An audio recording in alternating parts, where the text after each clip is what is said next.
नमस्कार, मी प्रसन्न जोशी, स्टार माझा विशेषमध्ये आपल्या सगळ्यांचं स्वागत।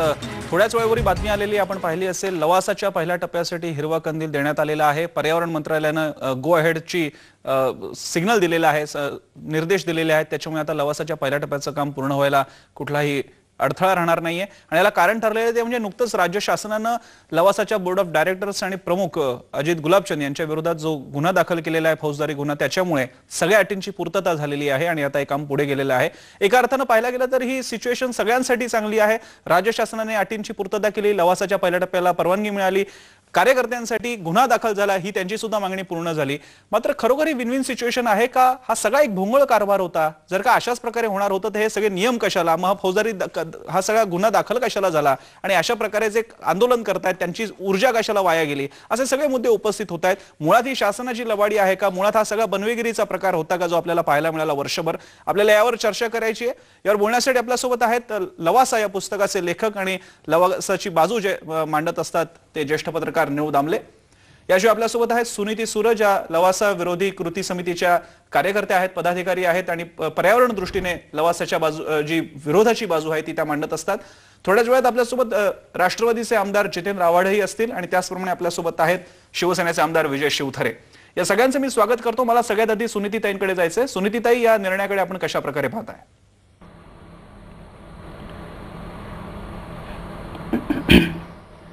ही एक मधला टप्पा आहे असं आम्हाला वाटतं आणि अजून सगळंच बऱ्याच गोष्टी बाकी आहेत।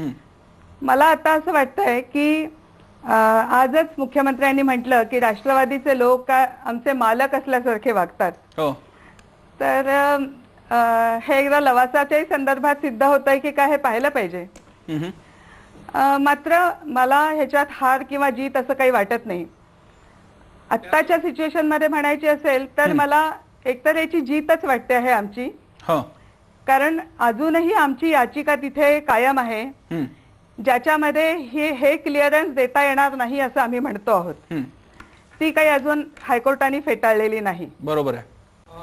दुसरं म्हणजे की आम्ही हे सगळं जे गेले 4 वर्ष करत होतो आणि त्याच्यानंतरही हा सगळा 1 वर्षभराचा काळ गेला ज्याच्यात अनेक सुनावण्या झाल्या आणि परिणामी ज्या तऱ्हेचा आज सशर्त परवानगी ज्या पद्धतीची मिळालेली आहे, हे सगळं नाहीतर गुंडाळलं गेलं असतं आणि लवासा प्रकल्प अशाच पद्धतीने पुढे गेला असता। आज जर ह्या अटी सुद्धा पाहिल्या तर आपल्या लक्षात येईल की तरीही बरंच काही आज वाचवण्याची संधी आपल्याला आहे। त्यामुळे ही हार किंवा जीत असं न पाहता एक मधला टप्पा म्हणून आम्ही बघतो आणि ह्या सगळ्या व्यवस्थेच्या ह्या सगळ्या मर्यादा आम्ही गृहीतच धरलेल्या होत्या, त्या मर्यादांमध्ये राहूनच आम्हाला काम करायचं आहे आणि म्हणूनच आम्हाला उमेद हरवून तर चालणार नसतंच। या स्थितीत सुद्धा मला असं वाटतंय की हे एक पुढचं पाडलेलं पाऊलच आहे आंदोलनाचं सुद्धा। आपल्यासोबत शिवसेनेचे आमदार शिवथरे सुद्धा आहेत। शिवथरेजी, जर का या सगळ्या सिच्युएशन मध्ये बघितलं तर आंदोलकांना थोडासा दिलासा मिळाला कारण गुन्हा दाखल झाला, मात्र शासन आणि लवासाच्या दृष्टीने म्हणाल तर काही बिघडलेलं नाहीये, लवासाचा प्रोजेक्ट पुढे जाणार आहे। शिवसेनेच्या या सगळ्या आंदोलनामध्ये एक भूमिका होती, काय आपलं आता म्हणणं आहे या सगळ्या विषयाबद्दल? असं आहे, प्रथमतः मी आपल्याला सांगू इच्छितो की इरेग्युलरिटी, अनियमितता, नियमितता, पर्यावरण या सर्वांच्या पलीकडे जाऊन या विषयाकडे जर थोडंसं जर पाहिलं, जे मी विधानसभेत सांगितलं तेच मी आता आपल्या समोर सुद्धा सांगू इच्छितो की आदरणीय पवार साहेबांनी असं जाहीररित्या पब्लिकरित्या सांगितलं होतं की बा स्वातंत्र्यानंतर कुठेही हिल स्टेशन झालं नाही आणि म्हणून देशामध्ये चांगल्या प्रकारचं महाराष्ट्रामध्ये हिल स्टेशन व्हावं, अशा प्रकारची ही संकल्पना, हे स्वप्न, ही आयडिया आणि लवासा माझंच अपत्य, ही माझीच आयडिया आहे, अशा प्रकारचं वक्तव्य त्यांनी जाहीररित्या केलं होतं। सगळ्या पेपरला आलं होतं, संपूर्ण इलेक्ट्रॉनिक्स मीडियामधून सुद्धा आलं होतं। मला बेसिक मुद्द्याला हात हा घालायचा आहे की जर आदरणीय शरद पवार साहेबांचं हे जर स्वप्न होतं लवासाचं, ही त्यांचीच आयडिया होती, त्यांचंच अपत्य होतं, तर हे सर्व आयडिया अंमलबजावणी करताना, हे सर्व स्वप्न साकार करताना त्यांना महाराष्ट्र सरकारची आठवण का झाली नाही? त्यांना अजित गुलाबचंदच का आठवले? त्यांना विठ्ठल मनियारच का आठवले? नाही, हे बघा शिवथरेजी, हे बघा मुद्दा आता असा आहे, तो समोर आहे, त्याच्याबद्दल ते का होऊ शकलं नाही हा मुद्दा आता उपस्थित होत नाहीये। लवासाला परवानगी मिळालेली आहे पहिल्या टप्प्यासाठी, लवासाला परवानगी मिळालेली आहे पहिल्या टप्प्यासाठी आणि आता हे काम पुढे जाणार आहे, याच्याबद्दल शिवसेनेला काय वाटतं? नाही, हे तर सगळं गौडमंगालच आहे ना। सरकार तिथेही आघाडीचंच आहे आणि इथेही आहे, यात हा जर सगळा जो प्रकार जो चाललाय म्हणजे तुम्हाला असं म्हणायचं ही सगळी गुन्हा दाखल करणं ही सगळी बनवेगिरी होती, फोलपणा होता? सगळी मॅन्युप्युलेशन, एव्हरीथिंग इज मॅन्युप्युलेशन, सगळं मॅन्युप्युलेशन आहे सगळं. नाही, माझा मुद्दा ऐकून घ्या आपण जरा. संपूर्ण महाराष्ट्राच्या जनतेला मला काय म्हणायचं ते ऐकू द्या. बोला. असं आहे, मला एकच म्हणायचं आहे की ही आयडिया खूप चांगली होती, संकल्पना खूप चांगली होती, परंतु जर महाराष्ट्र शासनाने अनेक वेळा पवार साहेब असताना सिडकोचं जे काम झालं, मुंबईच्या बाजूला नवी मुंबई वसवली गेली, त्यावेळेस अक्विजिशन केलं गेलं, भूसंपादन केलं गेलं. महाराष्ट्र सरकारच्या माध्यमातून सिडको सारखं प्राधिकरण बनवून नवीन सिटी बसवण्याचा अंमलबजावणी करण्यात आली. आपण संपूर्ण महाराष्ट्रामध्ये MIDC बनवल्या, औद्योगिकरण झालं पाहिजे आणि त्यासाठी शेतकऱ्यांच्या जमिनी कवडीमोल भावाने घेतल्या. काही हरकत नाही, जरी भावाने घेतल्या कवडीमोल, तरी पण पुढे असं झालं की त्याच्यामधून इंडस्ट्री लोकांना रोजगार झाला आणि त्याच्यातून जनरेट होणारे जे काही पैसे आहेत, जो नफा आहे तो महाराष्ट्र शासनाच्या तिजोरीत गेला. आज सिडकोची जमीन 30 आणि 40 हजार रुपये एकरने शेतकऱ्यांची जी घेतली होती, तिच्या आज करोडो रुपये एकरचे भाव शासनाला येत आहेत. ते शासनाच्या तिजोरीत जमा होतात आणि शेवटी तो पैसा महाराष्ट्रात. तुम्हाला म्हणायचं की लवासा सारखा प्रोजेक्ट खरं तर शासनानेच फ्लोट करायला हवा होता. हिल स्टेशन डेव्हलपमेंट कॉर्पोरेशन जर केलं असतं तर कदाचित 2,36,000 कोटी जे महाराष्ट्र शासनावर आज कर्ज आहे ते एका प्रकल्पामध्ये निघून गेला. मला जर हा प्रकल्प फक्त अजित गुलाबचंद यांनी राबवला असता तर काहीच हरकत नव्हती. शिवथरेजी आपल्यासोबत जितेंद्र आव्हाड सुद्धा आहेत. शिवथरेजी, आपण त्यांच्याकडे जाऊयात. फक्त मला तुमचं गणित लक्षात नाही आलं. महाराष्ट्र शासनाचं कर्ज कसं वाईप ऑफ होईल हा पुढचा मुद्दा आहे. मुळामध्ये अशी सिटी बनवण्यासाठी जो प्रचंड पैसा लागणार तो शासनानं कुठून आणावा अशी अपेक्षा आहे आपल्याला. ब्रिटिशांनी बनवत असताना त्यांनी प्रायव्हेट लोकांना नाही बोलवलं, त्यांनी स्वतःच इस्टॅब्लिश केलं. ते जर ब्रिटिश लोकांनी पैसा मात्र आपलाच लुटला होता, त्याच्यावरती त्यांना काय जातं हिल स्टेशन बनवायला? तुमची अशी अपेक्षा आहे की महाराष्ट्र शासना इकडे साध्या झोपडपट्टी पुनर्विकसन योजना नीटपणे कार्यान्वित होत नसताना लवासा सारखी सिटी शासनानं बनवायला हवी होती? असं शिवथरेजी, मी तुमचा मुद्दा घेऊन, तुम्ही प्रामुख्याने आता मुद्दा मांडला. त्या शासनाने ज्या जमिनी त्यावेळेस ज्या जमिनी खरेदी झालेल्या आहेत, प्रायव्हेट लोकांनी ज्या केलेल्या आहेत, त्याचा जर रेकॉर्ड सगळं पाहिलं तर अगदी कवडीमोल भावाने या जमिनी खरेदी केले गेले. तेवढ्याच भावाने जर किंवा त्याच्यापेक्षा चांगला भाव शेतकऱ्यांना देऊन जर शासनाने त्या खरेदी करून ही संकल्पना शासनाच्या माध्यमातून राबवली असती तर निश्चितपणे अगदी सोपं काम होतं. जसं सिडकोने केलं, जमीन अक्वायर केली आणि त्याच्यानंतर हॉटेलसाठी प्लॉट दिले, इंडस्ट्रीसाठी प्लॉट दिले, कमर्शियल प्लॉट दिले, हाऊसिंगसाठी प्लॉट दिले, हॉस्पिटलसाठी प्लॉट दिले. त्याच पद्धतीने जर ही योजना जर महाराष्ट्र शासनाच्या माध्यमातून पवार साहेबांनी ही संकल्पना राबवली असती तर निश्चितपणे महाराष्ट्र शासनाचा फायदा झाला असता आणि पवार साहेबांच्या या स्वप्न त्यांनी महाराष्ट्राच्या लोकांसाठी पाहिलं असतं तर मला सगळ्यांना आनंद जास्त झाला असता. त्यांच्याकडून ते अपेक्षित होतं, जाणता राजा म्हणून त्यांना जे बोललं जातं, म्हणून त्यांच्याकडून ही अपेक्षा होती की तो. शिवथरेजी, तुमचा मुद्दा लक्षात आला. आपल्याकडे तुमच्यासारखे इतर पण गेस्ट आले. तुमच्या प्रामुख्याने बोलण्यातले दोन मुद्दे, एक मुद्दा म्हणजे हे सगळं जे आता प्रकरण झालं गुन्हा दाखल करणं ती बनावटगिरी बनवेगिरी आहे, सगळं प्लॅन होतं. आणि दुसरा मुद्दा लवासा सारखा प्रोजेक्ट खरं तर शासनाने फ्लोट करून शासनाने एक्झिक्यूट करायला हवा होता. दोन्ही मुद्दे घेऊन मी जितेंद्र आव्हाड आपल्या सोबत आहेत. आव्हाडजी, सगळ्यात पहिल्यांदा या प्रश्नाचं उत्तर द्या. शिवथरे म्हणतात की हे सगळा बनवेगिरी होती, गुन्हा दाखल करणे आणि आता पहिल्या टप्प्याला परवानगी मिळणार. शिवथरे काय म्हणतात याच्यावर उत्तर देणं काही गरजेचं असं मला वाटत नाही. कारण का हा कायदा हा म्हणजे हिल स्टेशन ऍक्ट जो आहे, गिरिस्थान विकास जो आहे, तो युतीचं सरकार असताना मनोहर जोशींच्या राज्यामध्ये जी काही चांगली कामं झाली त्याच्यातला हा एक कायदा होता आणि त्याच्या अन्वये ह्या प्रकल्पाची मुहूर्तमेढ झाली आणि त्याच्या अन्वये हे सगळा प्रकल्प पुढे गेला. म्हणजे जो कायदा आणि जे हिल स्टेशन मनात घेऊन मनोहर जोशींनी कायदे बनवले किंवा जे काही त्यांनी विकासाचे प्रकल्प आणायच्या दृष्टीने जे काही पावलं टाकली त्याच्यातलं एक हे महत्वाचं पाऊल होतं आणि त्या ह्याचा फायदा घेत ह्या प्रकल्पाची निर्मिती झाली.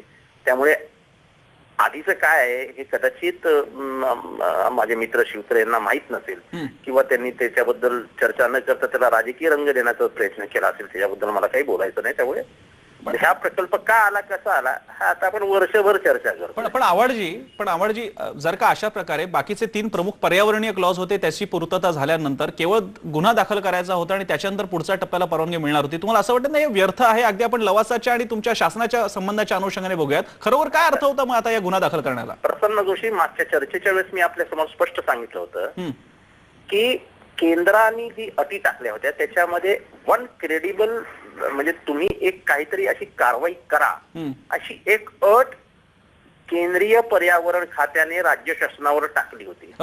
राज्य शासन गेले 4 महिने या विचारत होतं की प्रकल्पाला मान्यता आम्ही दिलेली आहे. हो ज्यावेळेस ही मान्यता दिली त्यावेळेस सरकारचा म्हणजे केंद्र सरकारचा पर्यावरणाचा कायदा नव्हता.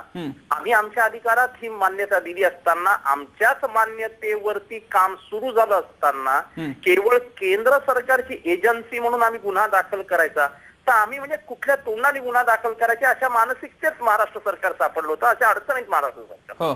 त्याच्यावरती लवासाचं म्हणणं असं होतं की बाबांनो आमच्यावर गुन्हा दाखल करा पण आम्हाला एकदाच्या परवानग्या क्लिअर करा. कारण का आम्ही जो इन्व्हेस्टमेंट 4,000-5,000 कोटी रुपये टाकून बसले आहोत त्याचं व्याज जरी धरलं तरी ही कंपनी टिकणार नाही याच्या पुढच्या 2 वर्षामध्ये. आणि त्यामुळे हा गुन्हा दाखल झाला. गुन्ह्याचं जे असं कायद्याचं हे आहे तो गुन्हा कोर्टात जाईल, कोर्टात महाराष्ट्र सरकार जाईल, लवासा जाईल, जे काय ते समोरासमोर लढून व्हायचं ते होईल. पण जो क्लॉजेस होते ते फुलफिलमेंट झाल्यानंतर गुन्हा दाखल झाल्यानंतर केंद्र सरकारला हायकोर्टात केंद्र सरकारने सांगितलं होतं की ज्या क्षणाला गुन्हा दाखल होईल त्या क्षणाला आम्ही त्यांचं पर्याय हे क्लिअर करू. आणि हायकोर्टाने सांगितलं होतं की तुम्ही हे थांबवता कामा नये. जर तुम्ही हे थांबवलं तर तुमचे इंटेन्शन चुकीचे आहेत असं आमचं मत होईल. आवडजी हा तर मुद्दा म्हणजे हा आधी पण स्पष्ट झाला होता आणि शिवथरेंचा मुद्दा होता आणि एकूण सगळ्यांच्या मनात हा प्रश्न येतोय की जर का परवानगी होती तर तांत्रिक मुद्दा. पण तुमच्या बोलण्यातून जाणवतं की खरोखर हा मुद्दा फोल होता, फक्त राज्य शासनाचे हात अडकले होते म्हणून हा मुद्दा रेटावा लागला. फक्त एक सांगा, शिवथरे आता म्हणत होते एक चर्चेसाठी मुद्दा त्यांनी मांडला की लवासासारखा प्रोजेक्ट शासनानंच का फ्लोट केला नाही, शासनानंच का नाही उभारला. आता म्हणजे आता ते शिवतऱ्यांना उत्तर देतील की अशा जमिनी महाराष्ट्र सरकार आजच्या आर्थिक परिस्थितीमध्ये आणि सत्याच्या बदलत्या परिस्थितीमध्ये महाराष्ट्र सरकार घेऊ शकलं असतं का नसतं. आणि हा कायदा हे प्रायव्हेट इन्व्हेस्टमेंट डोक्यात ठेवूनच माननीय मनोहर जोशींनी बाळासाहेब ठाकरेंच्या आशीर्वादाने आणलेला कायदा आहे. आणि त्या कायद्याच्या माध्यमातून जर एखाद्या प्रायव्हेट ऑपरेटरने याचा फायदा घेतला असेल तर त्याच्यात चुकीचं काय. ठीक आहे, निळू दामले सुद्धा आणलं ना, मनोहर जोशींनी केलेलं काम वाईट आहे असं शिवतरेंनी म्हणावं आता. आणि हे जे काय कायदे आहेत हे माननीय बाळासाहेब ठाकरे सरसेनापती बाळासाहेब ठाकरे यांच्या आशीर्वादाने निर्माण झालेले कायदे आहेत. ते चुकीचे वागले आणि त्यांनी महाराष्ट्राला असं डुबवणारे कायदे आणले असं शिवतरेंनी म्हणावं. त्याचा माझा काही आक्षेप नाही त्याच्यावर. मला सुनीतीताईंना याच मुद्द्यांच्या अनुषंगाने विचारायचे. सुनीतीताई, आव्हाडांचं स्पष्टीकरण आपल्याला पटतंय का? नाही, फारच गमतीशीर बोलतायत आव्हाड साहेब. एकतर असं आहे की क्रेडिबल ऍक्शन हा शब्द वापरलेला होता. गुन्हे दाखल करणे ही विश्वासार्ह कारवाई झाली आहे का हे आव्हाड साहेबांनीच सांगावं. गुन्हे दाखल केले ह्याचा अर्थ असा आहे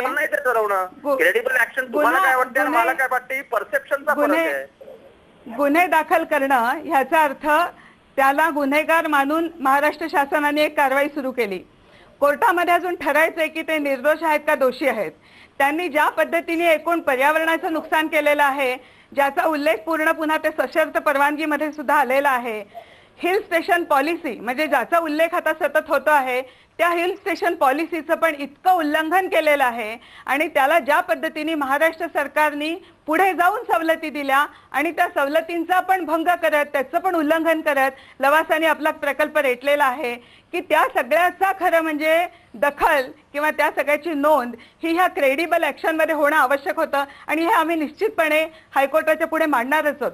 त्याचं कारणच असं आहे की 1:5 स्लोपला परवानगी असताना एक नोटिफिकेशन काढून ती 1:3 ला देण्यात येते आणि निळू दामले त्यांच्या पुस्तकात लिहितात की हे सगळं करायला आम्हाला फार त्रास पडला. म्हणजे मला सारखं वाटतं की निळू दामले एका बाजूला म्हणतात मी तटस्थ लेखक आणि पत्रकार आहे आणि दुसरीकडे लवासाचे प्रतिनिधी किंवा वकील असल्यासारखे बोलतात. त्यामुळे त्यांनी एकदा त्यांची पोझिशन निश्चित करावी हे जाता जाता सांगते. पण ते त्यांच्या पुस्तकात असं म्हणतात की एवढा आटापिटा करून आम्हाला 1:3 ची परवानगी मिळाली आणि आता स्पेशल प्लॅनिंग अथॉरिटीज मिळाली म्हणजे आता आम्ही काय वाटेल ते करू शकतो आणि खरोखर वाटेल ते करून 1:3 पेक्षाही जास्त हिल कटिंग करून त्यांनी आता बिनधास्त काम पुढे रेटलेलं आहे आणि जे सगळं पर्यावरणीय अपरिवर्तनीय हानीच्या व्याख्येमध्ये आलेला आहे. त्यामुळे ही सगळी हानी कशी रिस्टोर होणार आहे हा प्रश्न आम्हाला करावाच लागेल आणि पुढच्या टप्प्यात आम्ही तो जरूर करू. आव्हाडांचा सरसेनापतींनी सुरू केलेल्या कायद्याची शेवटी अंमलबजावणी होती. हा मुद्दा घेऊन शिवथरेंकडे जाण्यापूर्वी निळू दामलेंकडे जाऊयात. निळू दामलेची तुमची नेमकी भूमिका स्पष्ट करा. सुनीती सुर मागणी करतात. सुनीती सुर मागणी करतात म्हणून मला काय जरुरी आहे म्हणजे त्यांनी कोणाची वकिली केली ती वकिली नसते. म्हणजे हे सगळी जे देवारी माणसं असतात ती ज्यावेळी ज्या बाजूने बोलतात त्यावेळी ती वकिली नसते, तो देहवाद असतो. आणि ज्यावेळी आम्ही त्याच्यात त्यांच्या म्हणतच दुसऱ्या नाही बाजू स्वतःला. अहो, ही आम्ही तुम्ही बाजूनच लढतो आहोत. तुम्ही करताय ही सगळी खोटेपणाची वकिली आहे. मध्य प्रदेशच्या सगळ्या प्रकरणामध्ये सुप्रीम कोर्टाने मीराबाई खोटं बोलतात आणि इथून पुढे त्यांच्या म्हणण्याकडे लक्ष देऊ नका, लक्ष द्यावं लागणार नाही असं सांगितलेलं आहे. आणि ज्या तुम्ही आपली गोष्टीचा भूमिका अहो, स्पष्ट तुम्ही- करा ना. तुम्ही सतत मेधाताईंची भूमिका मी स्पष्ट करते काय आहे ती. सतत खोटं बोलत असता. ज्या पर्यावरणाची जी कमिटी आली आणि या कमिटीने भेट दिली, या कमिटीचं तुम्ही RTI तर्फे बाहेर काढा बरं काय म्हणून. आणि कुठे हिल कटिंग होत नाही. कोकण रेल्वे हिल कटिंग शिवाय झाली असती काय. कुठले कायदे कशाबद्दल तुम्ही बोलताय. आणि तुम्ही म्हणताय अशा अर्थाने लवासामध्ये पर्यावरणाची हानी झालेली नाही. तुम्ही हा सगळा धुरळा पहिल्यापासून उडवताय ज्याच्या हातात तुमच्याबद्दल पुरावे नाही. मी तुम्हाला सांगतो ह्या ज्या कमिटीची माणसं आहेत त्यांना मी सुद्धा भेटलेलो आहे. पुराव्याशिवाय बोलत नाही. कुठे प्रत्येक आहेत गोष्ट पुरावे. पुराव्यांनी बोलते आहे. अहो, कमिटीने हे बघा, MOEF ची जी कमिटी आहे त्या कमिटीमध्ये वाक्य अशी आहेत की पर्यावरणाचा हानी झाल्यासारखी दिसते. काय झाली याचे आकडे कमिटीमध्ये नाहीत. कमिटीमध्ये कुठेही आकडे नाहीत, कुठेही पुरावे नाहीत. निबंध लिहिल्यासारखं MOEFचं आहे. हे काय डॉक्युमेंट आहे आणि तुम्हाला ते उपयोगी पडत आहे. पहिल्या दिवसापासून तुम्ही खोटं बोलता आहात. तिथे न जाता उदाहरणार्थ तुम्ही सगळ्या लोकांचं बोलताय. तुम्ही ज्या लोकांचं तिथे कल्याण झालं, आता ही सगळी लवासात राहणारी मंडळी त्यांनी एकमताने ठराव केले. सगळ्या ग्रामपंचायतींनी ठराव केले. सरकारने गेले, त्यांना जाऊन सांगितलं की आम्हाला प्रकल्प हवा आहे. तरी तुमचं म्हणणं असेल की लोकविरोधी आहे म्हणून. आणि लवासामध्ये राहिल्यानंतर ज्या लोकांना रामनगर वसवलंय, तुम्ही ज्या पुस्तकाचा उल्लेख करताय, तुमच्या सोयीने उल्लेख करताय, ज्या रामनगरमध्ये लोकांना चांगली घरं मिळाली ती आतून जाऊन पाहिली तुम्ही. त्यांचं कल्याण झालेलं तुम्ही पाहिलं. किती लोकांना रोजगार मिळाले. माझं तुमच्या सर्व लोकांच्या बद्दलचं म्हणणं असं आहे की तुम्ही बेसिकली नकारवादी आहात. तुम्ही गरिबांसाठी लढताय का गरिबांची गरिबी शिल्लक राहावी यासाठी लढताय असा माझा आरोप आहे. आणि हा आरोप मी लवासा नव्हे, लवासाच्या आधी 10 वर्ष करतोय. माझं टेलिवर्तन नावाचं एक पुस्तक आलंय. या टेलिवर्तनमध्ये गरिबांना काय हवं होतं याबद्दलच्या सगळ्या गोष्टी मी मांडलेत. आज नाही मी, ही पोझिशन आहे. फक्त तुम्ही ज्यावेळी भूमिका मांडता त्यावेळी ते तात्विक असतात आणि बाकीचे लोक म्हणतात त्यावेळी वकिली असतात. काय ह्या भाषेचे काही तुम्हाला करता येतात तसे बाकीजण सुद्धा करता येतात. मला याचा खुलासा करणं आवश्यक आहे. मला वाटतं पहिलं नंबर 1 की कुठलीही गोष्ट आम्ही पुराव्याशिवाय बोललेलो नाही. आजही प्रत्येक गोष्टीचा पुरावा मी देऊ शकते. आम्हाला निबंध लिहिण्याची गरजच नाही. तुम्ही नाही MOEF लिहिलंय, त्यांच्या कमिटीने लिहिलेलं आहे. तुम्ही काय लिहिता. त्या काही ठोस आरोप नाहीत त्याच्यामध्ये. सुनीताताई बोला तुम्ही. मला बोलू देता का. मला वाटतं त्यांनी मला बोलू दिलं तर बरं होईल. बोलून देता ना सुनीताताई. हे बघा, एकतर ते खोटं बोलण्याचा जो आरोप करतायत ते त्यांनी मागे घेतला पाहिजे. हे आता माझी इथे मागणी आहे. नाही त्याचं कारण आहे नाहीतर मग सिद्ध करा. नाही पण सुनीताताई आपण सुनीताताई त्या ज्या पुराव्यांच्या बाबतीत त्या बोलताय, तुम्ही जे म्हणता की तुमच्याकडे पुरावे आहेत, ते कोणते पुरावे आहेत का तुमच्याकडे MOEFचे डॉक्युमेंट आहेत तेच तुमच्याकडे. सांगा ना काय पुरावे किती. बोलून तर द्या. जोशी असं आहे की ह्या सगळ्यासाठी RTI सुद्धा घालण्याची गरज नाही. सगळं वेबसाईटवर आहे. प्रत्येक गोष्ट म्हणजे जो 17 जानेवारीचा जी ऑर्डर आहे ती सुद्धा वेबसाईटवर आपल्याला सापडेल. आम्ही त्याच्या आधारे सुद्धा बोलतो आहोत. त्याच्या आधी आणि नंतर आम्ही प्रत्येक वेळी जे चार्जेस केलेले आहेत त्याला कायदा, नोटिफिकेशन, प्रत्यक्ष वस्तुस्थिती, आकडेवारी, सरकारने दिलेली आकडेवारी ह्याचा आधार आहे. आम्ही कुठलीही गोष्ट हवेत बोलत नाही. अगदी 907 हेक्टर जमीन जी सिलिंगची जमीन होती, जी भूमिहीनांना दिली होती, ती हडपण्यात आलेली आहे. हे आजही आमचं म्हणणं आहे आणि ते आम्ही सिद्ध करण्याला तयार आहोत. आदिवासींच्या जमीन ह्यांनी हडपलेल्या आहेत. कृष्णा खोरे विकास महामंडळाची जमीन ह्यांना देण्याचा परस्पर देण्याचा कुठलाही अधिकार कृष्णा खोरे विकास यालाच मी खोटं बोलणं म्हणतो. ज्या जमिनी खरेदी केल्या जातात त्या जमिनीवर जर जमिनीच्या सातबाराच्या उतार्यावर ही जमीन आदिवासीची नाही असा जर उल्लेख असेल, ही जमीन आदिवासीची नसेल तरी हडपली कसं ठरतं. हे तुम्ही ठरवता त्या कायद्यानुसार नाही होत. देशातल्या कायद्यानुसार होतं. सरकारी रेकॉर्ड मध्ये जर आदिवासींचं नाव नसेल, जर नवीन शर्तीचा उल्लेख नसेल तर ती आदिवासीची चूक नाही ठरत आणि नवीन शर्त असा उल्लेख असून सुद्धा सरकारी यंत्रणांनी ते केलेलं आहे. त्यामुळे आमचं असं म्हणणं आहे आणि आम्ही सतत मागच्या वेळी इथे मी म्हटलेलं आहे की त्यामुळे ह्या सगळ्याला जबाबदार महाराष्ट्र शासनातले जे मंत्री आणि जे अधिकारी आहेत त्या सगळ्यांवर खटले दाखल म्हणजे केले सुनीताताई, पाहिजेत असं आमचं म्हणणं आहे. म्हणजे सुनीताताई, याची जर का लिंक लावायची म्हणली तर जसं आव्हाडांनी उल्लेख केला त्याची सुरुवात थेट युतीच्या शासनाच्या काळामध्ये बाळासाहेब ठाकरेंपासून जो विचार जो नंतर मनोहर जोशींनी इम्प्लिमेंट केला तिथपर्यंत जाऊन भेटते, त्यांच्यापर्यंत तुम्ही मागणी कराल कारवाईची? आम्ही असं म्हणू, कुणाचं सरकार याच्याशी आम्हाला देणं घेणं नाही. आम्ही काही ह्या सरकारचे किंवा त्या सरकारचे रक्षकही नाही आणि विरोधकही नाही. आमचं म्हणणं असं आहे की हे कायद्यांचं उल्लंघन करण्यासाठी जे कोण जबाबदार होते त्या सगळ्यांवर कारवाई झाली पाहिजे आणि जनतेच्याही दरबारात त्यांना आणलं गेलं पाहिजे असं आमचं म्हणणं आहे. मला शिवथरेंकडे जायचंय. शिवथरेजी, ही आता चर्चा आणि नियमांबद्दल जो काथ्याकूट चालू आहे, एकमेकांकडे मुद्दे प्रतिमुद्दे मांडतायत. आव्हाडांनी उल्लेख केला की याची मुळात सुरुवात युतीच्या शासनापासून झालेली आहे. म्हणजे हे जर का पाप मानलं लवासाचं सगळं प्रकरण शासनाच्या माथ्यावरचं, तर त्याच्यामध्ये युतीचा सुद्धा तेवढाच सहभाग आहे. हॅलो, बोला. असं आहे, मला प्रथमतः माझे मित्र आव्हाडांचं अभिनंदन करावंसं वाटतं की नेहमी ते शिवसेनेच्या नावाने शिमगा करतात युती सरकारच्या, आणि आज युती सरकारच्या काळात झालेलं एक चांगलं काम म्हणून ते बोलतायत. बाळासाहेबांच्या आशीर्वादाने, साहेबांच्या आशीर्वादाने, मनोज जोशींच्या हातून झालेलं एक चांगलं काम बोलतायत. मला अभिनंदन त्यांना करावं. अशी अनेक कामं युती सरकारने केली, आज एक कबूल ते प्राधान्याने केलं. असं आहे, मी कायद्यात नियमितता अनियमितता याच्यात जातच नाही. बरं, मी एकच म्हणतोय की आदरणीय पवार साहेबांनी जाहीररित्या जी गोष्ट बोलली होती की हा संकल्प माझाच होता, हे माझंच अपत्याने माझीच आयडिया आहे लवासाची, याचा संदर्भ घेऊन जर त्यांनी त्यावेळेस शासनाला जर सजेशन केलं असतं की बाबा त्यांचा इतका गाढा अनुभव आहे, 4-4 वेळा ते मुख्यमंत्री होते, चांगली कामं त्यांनी सुरुवातीला मोठ्या प्रमाणात केली, त्याच्याबद्दल वाद नाही विकासाच्या, परंतु हा विकास करत असताना जर त्यांनी हे सजेशन केलं असतं नंतर आलेल्या सरकार बरोबर सुद्धा की बाबा हा महाराष्ट्र शासनाच्या माध्यमातून जसं सिडको केलं, जसं MIDC केलं, त्याप्रमाणे राबवला असता तर कदाचित खूप मोठ्या प्रमाणातला फायदा झाला असता शासनाला, महाराष्ट्राला आणि महाराष्ट्राच्या विकासालाही निधी मिळाला असता.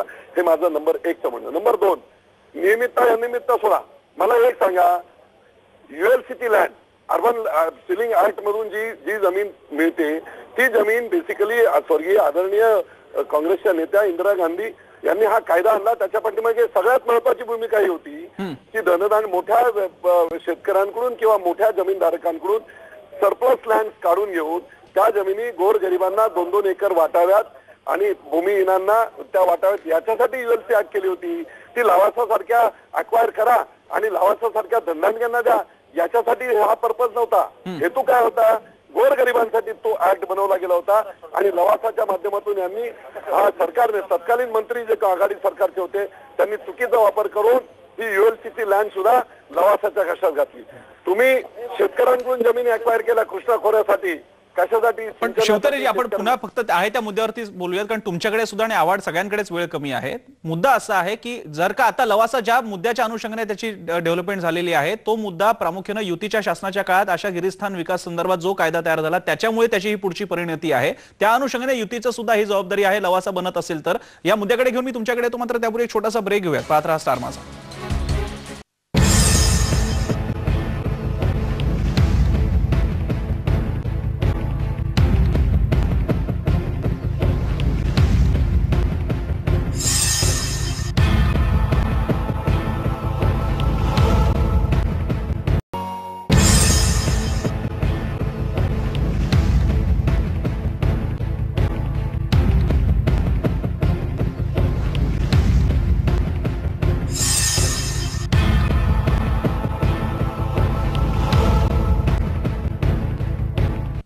ब्रेक नंतर आपल्या सगळ्यांचं स्टार माझा विशेषमध्ये पुन्हा एकदा स्वागत. आपला आजचा विषय आहे लवासाच्या पहिल्या टप्प्याला परवानगी मिळालेली आहे, तर त्याच्यापूर्वी त्यांच्या संचालक मंडळाला त्यांच्यावरती दाखल झालेला फौजदारी गुन्हा आणि आता त्यांचं प्रोजेक्ट पुढे सुरू होणं, या सगळ्या गोष्टीला नेमका अर्थ काय? का हा सगळा फोलपणा होता? सरळ परवानगीच देऊन टाकायची होती, तर हा सगळा खटाटोप कशाला? आपल्यासोबत शिवतरे सुद्धा आहेत, शिवसेनेचे आमदार. शिवतरेजी, आता जी गोष्ट झाली, हा पहिल्या टप्प्याला परवानगी मिळालेली आहे आणि आता सरकार नेमकं फौजदारी खटल्याबाबत काय करणार? तो मागे घेणार का? कारण अशी चर्चा आहे की आता खटला मागे घेऊन जातील. एकदा शासनाने जर का आपला खटला मागे घेतला तर हा मुद्दा सुरत नाही. शिवसेनेची यापुढच्या आंदोलनाचं स्वरूप काय राहणार आहे?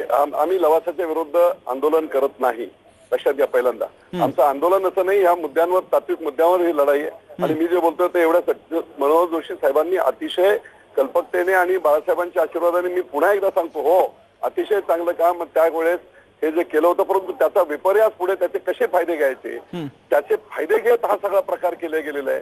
लवासाची जी काही विधानसभेमध्ये चर्चा झाली त्यावेळेस फडणवीसांनी लवासाच्या मान्यता कशा मिळाल्या, काय कसं झालं, मीटिंग लवासामध्येच केल्या गेल्या, प्लॅनिंग अथॉरिटीची सगळी स्टेटस त्यांना दिली गेली. हा जरी कायदा असेल पण त्या कायद्याचा मिसयूज इम्प्लिमेंटेशन करताना मिसयूज कसा झाला या बाबतीतल्या अनेक गोष्टी ह्या ऑब्जेक्शनेबल आहेत आणि त्याच्यामुळे हा सगळा खटाट हे सगळं झालेलं आहे. आता जो काही हा सगळा फार्स आहे, निवळ सरकारने स्टेट गव्हर्नमेंटने केस ऍक्शन घेतली आणि मग ती ऍक्शन घेतलेली, मग ती 5वी अट पूर्ण झाली म्हणून पहिल्या याला हे काय कुठच्याही कॉमन माणसाच्या बुद्धीला न पटणार आहे आणि त्याच्यामुळे हा सगळा बनाव आहे. हे सगळं स्टेट गव्हर्नमेंट आणि केंद्र शासनामध्ये सुद्धा महत्वाची भूमिका असल्यामुळे त्यांची हा सगळा एकमेकाला वाचवण्याचा प्रकार आहे आणि त्याच्यातून मॅनिप्युलेशन हे सगळं चाललंय. पण मग शिवतरेजी या मॅनिप्युलेशन ह्या सगळा एकमेकांना काय फसवण्याचा बेबनाव प्रकार आणि हा मॅनिप्युलेशन आहे, याच्या विरुद्ध शिवसेना नेमकं काय करणार आहे पुढे?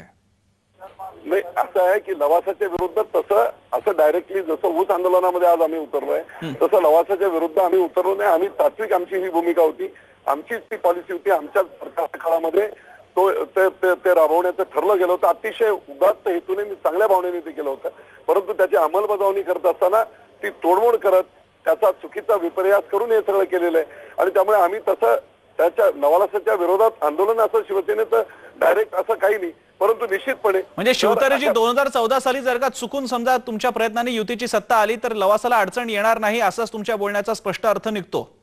मी पुन्हा सांगतो, आपल्याला कायदा इम्प्लिमेंट करत असताना त्याची तोडमोड करण्यात अगदी सहज शक्य असताना ते करतात हे लोक. बऱ्याच ठिकाणी असे प्रकार अनेक ठिकाणी आपण पाहतो. त्यामुळे जर प्रामाणिकपणे निष्ठेने महाराष्ट्राचा विचार करत त्याची अंमलबजावणी जर आम्ही 2009 त्या दरम्यान जर आम्ही आलो असतो किंवा 95 नंतर जो 2004 जर आम्ही त्या काळात जर आम्ही परत आलो असतो तर निश्चितपणे त्याची अंमलबजावणी करताना निश्चितपणे चांगल्या प्रकारची काटेकोर काळजी घेत, पर्यावरण असेल इतर गोष्टी असतील या सर्व गोष्टींची काळजी घेत त्याची अंमलबजावणी केली गेली असती. आणि त्याच्यामध्ये सुद्धा असं आहे की तो जरी त्याच्यामध्ये फक्त प्रायव्हेटायझेशनच व्हावं अशातलाही काही प्रकार. ठीक आहे शिवतरेजी, तुमचा मुद्दा लक्षात आलेला आहे. 2014ला शासन आलं तरी सुद्धा विरोध होणार नाही, चांगल्या प्रकारे इम्प्लिमेंटेशन होईल आणि आता ते होत नाहीये. मात्र ते काय होतं तेही तुम्ही सांगत नाहीत आणि तुम्ही विरोधही करणार नाही, तुम्ही तात्विक भूमिका घेतलेली आहे. मला सुनीती सुरनकडे जाऊन पुन्हा एकदा मला पटकन निळू दामलेंकडे यायचं आहे. 2014ला आता एक लक्षात घ्या, शेवटी विकासाचा हा प्रश्न आहे. अनेक लोक आज त्याच्यामध्ये गुंतलेले आहेत. त्याच्यामुळे 2014ला जरी आलं आणि जर एका शासनाने घेतलेले निर्णय, केंद्र शासनाने घेतलेले निर्णय, हे निर्णय बंधनकारक सगळ्यांनाच असतात. त्यामुळे प्रश्न येणार नाही की आम्ही तो स्क्रॅप करू वगैरे अशा प्रकारचा आतताईपणा हा कुणालाही मान्य होणार नाही आणि तशा प्रकारचं भाष्य मी करणार नाही किंवा कुठचाही सुज्ञ माणूस करणार नाही. खरं जरी असेल, विकास हा होत असताना त्याची अंमलबजावणी होत असताना जे आदरणीय पवार साहेब बोलले होते त्याच्यावर मुद्दा घेतच मी संपूर्ण. शिवतरेजी तुमची भूमिका लक्षात आली, धन्यवाद. तुम्ही तुमचा बहुमूल्य वेळ आम्हाला दिला, कारण शिवतरेंना वेळ कमी होता म्हणून त्यांना आत्ताच जायचं होतं या कार्यक्रमातून. मी सुनीतीताईंकडे जातो आणि नंतर लगेच निळू दामलेंकडे यायचं आहे. सुनीतीताई, याचा अर्थ असा आहे की सत्ताधारी असतील नाहीतर विरोधक असतील ते थेट भूमिका विरोध करणार नाहीत, विरोधक तर नाहीच नाहीत, ते तात्विक भूमिका घेणार आहे. शिवसेना तात्विक भूमिका घेतं या निमित्तानं लक्षात आलेलं आहे. तुमची यापुढे आंदोलनाची दिशा काय असणार आहे? मला असं वाटतं ह्या निमित्ताने आपल्या माध्यमातून मी महाराष्ट्राच्या आणि देशाच्याही जनतेला हे सांगू इच्छिते की हे सगळं तुम्ही डोळे उघडून पहा. अण्णांच्या आंदोलनात ज्यांना असं वाटतं की सहभागी व्हावं, भ्रष्टाचाराला विरोध करावा, एक कठोर कायदा यावा असं ज्यांना वाटतं, त्या सगळ्यांनी ह्या सगळ्याकडे सकारात्मकतेने पाहणं आणि आंदोलनामध्ये लढणारे जे लोक आहेत ते तिथले स्थानिक पण लोक जे डटून उभे राहिले म्हणून ते आंदोलन पुढे गेलं आहे, या सगळ्याला साथ देण्याची पण मी आवाहन या निमित्ताने इथे करते. मला म्हणायचं नाही, एक मिनिट बोला. मला माझा मुद्दा थोडा पूर्ण करू द्या. मला असं वाटतं की हा एक मुद्दा झाला पर्यावरणाच्या संदर्भातला आणि ह्या आत्ताच्या आदेशाने सुद्धा म्हणजे तिथे पट्टी येते की आम्ही ह्याचाही निषेध करतो, पण त्या सशर्त परवानगीमुळे पण ती सशर्त झाली. आतापर्यंतच्या नुकसानाच्याही संदर्भात भरपाई त्यांना करावी लागणार आहे, पुढे नुकसान आम्ही करणार नाही असं लिहून द्यावं लागणार आहे आणि त्या सगळ्यावर आमची निगराणी असणार आहे. दुसऱ्या पातळीवर बाकी सगळ्या संदर्भात झालेले जे गुन्हे आहेत, जे उल्लंघन आहेत त्या सगळ्याची पण आम्ही दखल घेणार आहोत. त्यामुळे आंदोलन पुढे जातच राहील, लोकांना त्यांचे हक्क मिळवून देतच राहील आणि त्यामुळे ही सगळी लढाई आम्हाला एकूण सत्ता, संपत्ती आणि याच्या विरोधात सामान्य लोक अशी दिसते आहे आणि म्हणून आम्ही ही तत्वाची लढाई म्हणूनच पुढे नेणार आहोत. कुठलाही खोटेपणा आणि म्हणून माझा फार आक्षेप आहे की ज्या पद्धतीने दामले म्हणतायत आम्ही खोटेपणा तर कधीच करत नाही, प्रत्येक गोष्ट ही पुराव्यानिशीच मांडतो. सुनीतीताई, आपला मुद्दा लक्षात आला. मी जितेंद्र आव्हाडांकडे सुद्धा जातो. आव्हाड, तुम्ही बोला या सगळ्या चर्चेच्या अनुषंगाने, खास करून शिवतेरेंच्या बोलण्याच्या अनुषंगाने. नाही, असं आहे की शिवतेरे हे शिवसेनेत जाऊन 2 वर्ष झाले, ते होते आमच्या बरोबर. त्यामुळे 2004 साली आमची सत्ता म्हणजे त्यांना काय म्हणायचं होतं मला कळलं नाही. आमचंच बाळकडू पिऊन ते सध्या शिवसेनेत आहेत. त्यामुळे मला त्यांच्या एकंदर बोलण्याबद्दल काही बोलायचं नाही. प्रश्न असा आहे की सहारा नावाची सिटी डेव्हलप झाली, ती शिवसेनेला माहिती आहे की नाही मला माहित नाही, पण याच कायद्याचा आधार घेत सहारा डेव्हलप झालेली आहे. हो. दुसरं जे सुनीतीताई बोलला की ते गुन्हेगार म्हणून आता त्यांना हे झालंय, म्हणजे त्यांच्यावरती गुन्हा दाखल झालेला आहे. कुठलाही गुन्हेगार नसतो जोपर्यंत कायदा त्याला शिक्षा देत नाही, तोपर्यंत त्याला गुन्हेगार मानता येत नाही, असं डॉक्टर बाबासाहेब आंबेडकरांच्या घटनेने भारतात लिहून ठेवलेलं आहे. त्याच्यामुळे ते गुन्हेगारच आहे असं म्हणणं म्हणजे हाच खोटारडेपणा आहे. त्याच खोटारडेपणाबद्दल निळू दामले बोलतायत की तुम्ही असं तो एक गांधीवादी आव आणायचा आणि मग आपण असं आहे की तुमच्याबरोबर किती टक्के स्थानिक लोक आहेत, जरा मतदान घ्या ना तिथनं. म्हणजे जे पॉलिटिकली इन्फ्लुएन्स्ड वेगवेगळ्या पक्षातले लोक आहेत त्यांना हाताशी धरून आंदोलन उभं राहिलं म्हणजे स्थानिकांचं आंदोलन होत नाही. त्या स्थानिकांच्या आंदोलनांमधली 5% माणसं यांच्या बरोबर नाही आहेत आणि ज्या जमिनींबद्दल यांच्या गप्पा चालू आहेत, गेले वर्षभर तो मुद्दा चालू आहे ना की कुठल्या जमिनी घेतल्या, त्या सिलिंगच्या घेतल्या. जर एवढंच असतं हायकोर्टाने फटकारलं असतं ना सगळ्यांना. ज्या अर्थी हायकोर्टाने विषयावर याचिका नाहीये. अहो जरा मी कोर्टात गेलेलो. याचिका नाही का नाही केली? तुम्हाला कोणी अडवलेलं का याचिका करायला? आता मी बोलतोय मॅडम, तुमच्यामध्ये बोलत होतो का मॅडम? जरा सुनीतीताई, आपण त्यांना बोलून देऊयात. आव्हाड, बोला तुम्ही. जरा तुम्ही शांत राहा ना. असं आहे की दुसरी गोष्ट की 2002चा प्रकल्प 2004ला सुरू झाला. जोपर्यंत केंद्राने आक्षेप घेतला नाही तोपर्यंत शिवसेनेतले एकाही नेत्याला, भाजपातल्या एकाही नेत्याला हा प्रोजेक्ट काय याच्याबद्दल माहिती नव्हती. त्याच्यामुळे निव्वळ ह्याच्यामध्ये राजकीय फायदा घेत एखादा प्रकल्प अडचणीत आणायचा आणि त्याच्यातनं राजकारण करायचं. एक नवीन राजकीय प्रणाली या महाराष्ट्रात सुरू झाली, ती जैतापूरच्या निमित्ताने असो किंवा ती लवासाच्या निमित्ताने असो. आणि दुसरीकडे लगेच बोंबाबोंब करायची की गुजरात पुढे जात आहे, महाराष्ट्र मागे जात आहे. आपण राजकारण करत असताना महाराष्ट्राची पिछेहाट बघतो आहोत. आपण राजकारण करत असताना महाराष्ट्रातला अडचणीत आणतो आहोत आणि एखाद्या स्वप्नापायी आपण पूर्ण महाराष्ट्राला कुठेतरी धोक्याची घंटी वाजवतो महाराष्ट्राच्या. नाही आव्हाड, ही एक भूमिका झाली तुम्ही जी मांडलेली आहे. फक्त एक मुद्दा, आपल्याकडे वेळ कमी, मला निळू दामलेंकडे पण जायचं आहे. पण आव्हाड, आता हा केस तर दाखल झालेली, फौजदारी गुन्हा दाखल झालेला आहे. याच्यातून 2च पर्याय निष्पन्न होतात. एकतर ते निर्दोष सुटतील किंवा त्यांच्यावरची कारवाई होऊन काहीतरी त्यांना तुम्ही म्हणताय तसं ते गुन्हेगार सिद्ध होतील. अशा परिस्थितीमध्ये समजा दुसरी केस जी ऑब्व्हियस असू शकते, जर का ते सिद्ध झालं आणि त्यांना गुन्हेगार या अर्थाने तुमच्या ती टर्म जर का वापरण्यात आली तर त्यांच्याबरोबर पुढच्या टप्प्यांसाठी जी डील शासन काही गुन्हेगारांसोबत करणार की नाही? असं आहे की ज्या टप्प्याला परवानगी दिली आहे तेवढीच टप्प्यापुरती मर्यादित राज्य सरकारला अधिकार होते.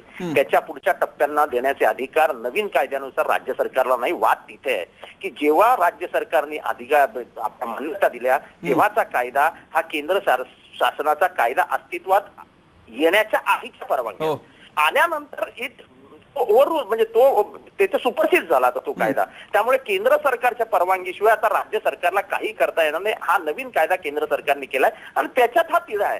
त्याच्यामुळे राज्य सरकार आता पुढच्या परवानगी देण्याचे अधिकार राज्य सरकारला नसल्या कारणाने त्याच्या पुढचं काही करण्याचं कारण राज्य सरकारकडे नाहीच अधिकार. त्याच्यामुळे हा गोंधळाची जी पॉलिटिकल फायदा घेण्याची जी पद्धत निर्माण झाली की गोंधळ घालायचा, तुमच्याचं भूत उभं करायचं, खोटं नाटं बोलायचं. आता पाण्याखालची कृष्णा खोऱ्याची जमीन जर वॉटर स्पोर्ट्स साठी घेतली पण बोलणार काय? 698 हेक्टर जमीन घेतली. अहो जरा ती जाऊन जमीन शोधा, ती पूर्ण पाण्याखाली गेलेली जमीन आहे आणि त्याचे पैसे सुद्धा दिलेले आहेत. पण आज बोलताना इतकं खोटं बोलायचं की तिथे करोडो झाडं होती. अहो त्या बोडक्या डोंगरावरती एक झाड नव्हतं. आवड आपण सुनीतीताईला विचारा. सुनीतीताई, पटकन तुमची प्रतिक्रिया द्या, मला निळू दामलेंकडे पण जायचं आहे. नाही, ते इथे जे म्हणतायत की म्हणजे खोटं बोलतात वगैरे सारखं म्हणतायत ते मला काही कळत नाहीये की हे काय चाललं आहे. आणि हे जर अशा पद्धतीचे आरोप असतील तर अशा चर्चेतच सहभागी होण्याचं काही कारण नाही. पण आता जे ते म्हणत होते की हा कायदाच नवा आहे, तर तसं नाही. आम्ही तेच म्हणतो आहोत की एन्व्हायरमेंट संरक्षण कायदा 1986 ज्याच्यानंतर लवासा आलेला आहे, त्याच्यानंतर त्याच्यात झालेल्या अमेंडमेंट 1994, 2004, 2006 या सगळ्या ह्या लवासाच्या काळातल्या गोष्टी आहेत आणि त्यामुळे हे सगळे कायदे त्यांना लागू होते आणि त्याच आधारे आम्ही म्हणत होतो की ही परवानगी केंद्रीय पर्यावरण मंत्रालयाची घेणं आवश्यक होतं, जे आता सिद्ध झालेलं आहे. ठीक आहे, निळू दामले. आता पुन्हा तोच प्रश्न आहे, का वारंवार त्याच गोष्टी सांगतात? 2004 साली जो कायदा होता तो महाराष्ट्र सरकारचा होता, त्यानुसार परवानगी दिली गेली, परवानग्या मागितल्या गेल्या, त्याच्यानंतर कायदे केंद्राचे पण झाले. दामलेजी, इकडे एक छोटासा मुद्दा, तुम्हाला असं नाही वाटत खरं तर बघायला गेलं तर आंदोलनकर्ते त्यांच्या भूमिकेवरती शुद्ध आहेत आणि ठाम आहेत? लवासा एक प्रायव्हेट आणि फर्म म्हणून ते स्वतःच्या फायद्यासाठी फर्म आहे. जो काही गोंधळ जागा तयार झालाय तो केंद्र आणि राज्य यांच्यामधल्या या नियमांच्या संबंधांमुळे तयार झालाय. त्यांना असेल ना, आता शुद्ध बिद्ध म्हणजे मला काय कळत म्हणजे दोघे आपल्या त्यांच्या भूमिका किमान फर्म तर आहेत की आपल्याला हे विरोध करायचा आणि आपल्याला हे पुढे न्यायचं लवासाला. दोघा हा लवासा प्रोजेक्ट पुढे जाणार. आता सुनीताईंनी बरेचसे आक्षेप घेतले, त्यांनी घ्यावेत, हरकत नाही काही, आणि त्या आक्षेपांचा जो काही विचार करायचा असेल तो लवासाला करावा लागेल. सरकार सांगेल तसं लवासाला करावं लागेल. परंतु अशी शहरही होत राहणार. बरोबर. प्रॉब्लेम कुठे आले की ही माणसं पहिल्यापासून लवासा उभं राहत असताना एका बाजूने सतत एक बाजू खोटी लावून धरायची. उदाहरणार्थ जमीन, मगाशी ते शिवथरे बोलत होते, जमीन अक्वायर केलेली जमीन लवासाने घेतलेली नाही.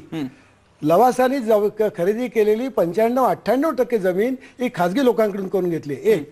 नंबर 2, हे लोक जे काय बोलतात हे राजकारण का मध्ये आणतात मला काही समजत नाही.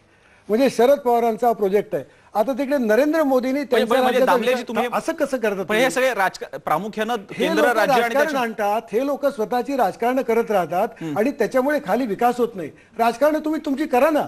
नरेंद्र मोदी ज्यावेळी विकास करतात त्यावेळी तुम्हाला आनंद होतो, नितीश कुमार विकास करतात त्यावेळी आनंद होतो, नेहरूंनी एक देशाच्या विकासाचं मॉडेल मांडलं ते चाललं. शरद पवारांना समजा एखादा करायचा असेल तर गुन्हा आहे काय देशामध्ये? काय चाललंय? कशासाठी करताय तुम्ही?